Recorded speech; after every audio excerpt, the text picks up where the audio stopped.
Hi, this is Susan Metzger, and over the next few minutes, I'd like to share an overview of the process of field research from the perspectives of the authors for today's readings.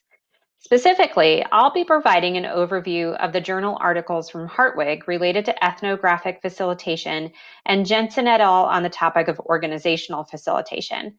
I found both articles really helpful as I thought of my own research, so I look forward to hearing from you on your key takeaways and aspects of the readings that you found helpful for your own work. First, let's start with the Hartwig article, which explored the process and rationale for a concept called ethnographic facilitation, or EF. According to Hartwig, ethnographic facilitation is a form of first-person perspective in applied communication research that constitutes both ethnography and facilitation. EF researchers go beyond simply describing what they observe. They actually intervene to facilitate change or improve communicative practices. Hartwig outlined 5 phases for conducting ethnographic facilitation research. In the first phase, a suitable group or community is selected. In the second phase, the researcher seeks to build trust and evaluates relationships with site members. Next, the customized facilitation plan is implemented. In the fourth phase, the facilitation program's evaluated using quantitative or qualitative methods, or perhaps both, before the engagement ends. And then in the final phase, findings and insights are shared with both a scholarly community as well as a practical audience. Hartwig suggests that ethnographic facilitation has several strengths.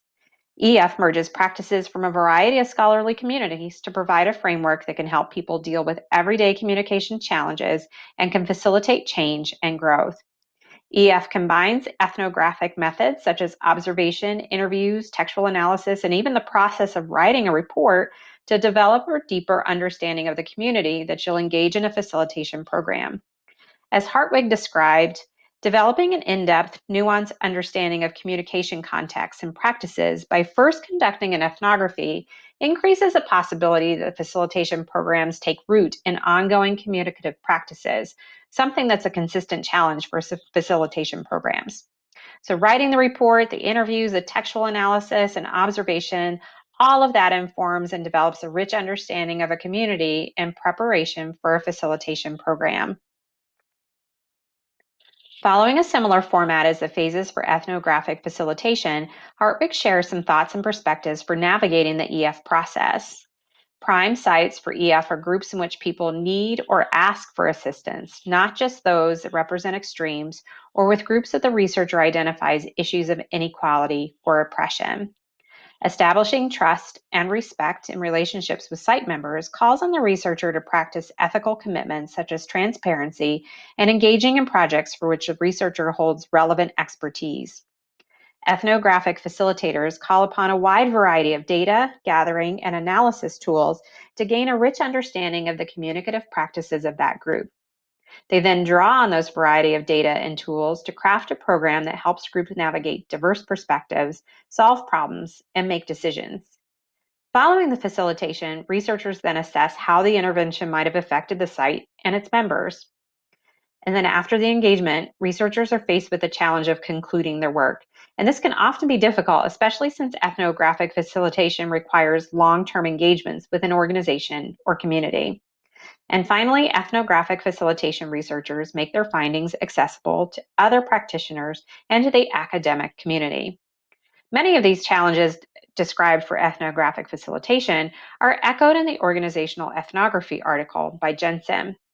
Similar to the way that Hartwig described ethnographic facilitation, organizational ethnography involves a long-term immersion in and with an organization and calls on the researcher to employ multiple qualitative methods, including participant observation, textual analysis, and interviews to craft rich and nuanced accounts of organizational communication. Following their collective experience, the authors shared 4 lessons for organizational ethnographers. Moving beyond positionality and writing to incorporate changing context and feelings, being attentive to communication when negotiating identities and context, treading carefully and with courage, and also my favorite, reframing failure as productive. Their first lesson is that a researcher's identity is not fixed. Oftentimes, we think of a positionality statement as a static representation of who we are and how we approach our research. But in reality, that identity and our subjectivities shift throughout the engagement and even through the writing process. The key to addressing this challenge is embarking on a process of continuous and iterative reflexivity. This leads to the second lesson shared by Jensen and the co-authors, understanding the organizational ethnographer's dynamic and shifting identities across context, sites, and roles. They identify three key communicative practices involved in identity shifts for ethnographers: code shifting, or how we adapt our verbal and nonverbal communication, the employment of identity labels to mark or unmark individuals, and challenging or pushing back against participants' worldviews and assumptions.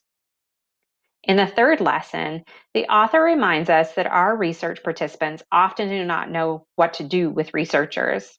When entering a research site, we should proceed with caution and be cognizant of the potential of overstepping boundaries or alienating research participants. And in the same lesson of caution, the authors challenge organizational ethnographers to be courageous. Don't just stand on the sidelines when an appropriate scholarly intervention can add value to an organization. The final lesson is my favorite and really resonated with me: reframing failure as productive. Failures, whether in the way that we're received in our roles, the processes we develop, or outcomes, really are opportunities to explore new theories, methods, or practices.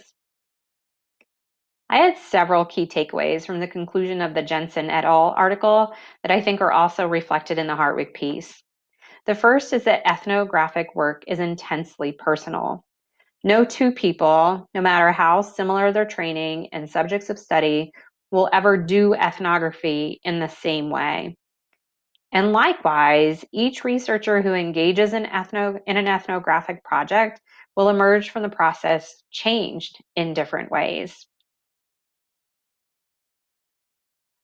And the final takeaway is the inspiration to share more stories of the messiness and merriment of organizational fieldwork.